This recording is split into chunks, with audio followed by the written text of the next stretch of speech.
Sa araw ng Tuesday or Friday, gumamit ka ng 5 piso na pampaswerte. Isa po ito sa mga sikreto mga bossing ko para ang swerte ninyo ay laging labis-labis.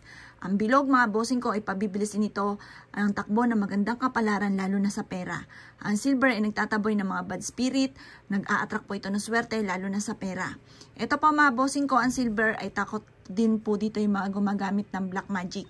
Kaya ito ang gagamitin po natin. Ngayon, ilalagay nyo ito sa palad po ninyo at magwi-wish po kayo. Sabihin nyo po sa pamamagitan ng pampaswerteng ito ay kakapitan ako ng swerte at lahat ng kamalasan na pinagdadaanan ko ay itinatapon ko na. Puro swerte ang darating sa akin, maraming pera ang darating sa akin. Ganyan ang mga pagwi-wish ng walang gamit na sana, direct to the point.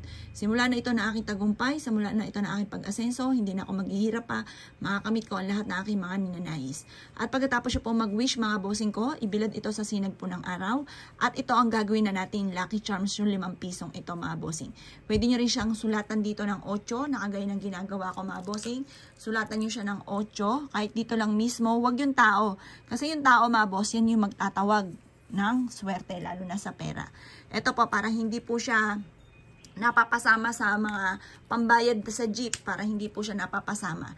Special po siya kasi may sulat na siya ng 8. Ang ibig sabihin ng 8, never ending na swerte mga bossing.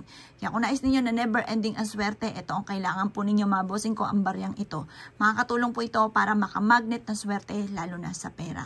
At ang silver mga bossing, pantaboy po yan ng malas. Kaya kung piling nyo lagi ang minamalas, ito ang kailangan po ninyo. Basta lagi nyo siyang dadalhin. Huwag nyo itong ipagsasabi kahit kanino. Kasi pag may nakakaalam, nauudlot ang swerte. Para tuloy-tuloy ang pasok ng swerte, ito lamang po ang dapat ninyong gawin mga bossing ko. At makakatulong po siya para lumevel up ang inyo pong swerte.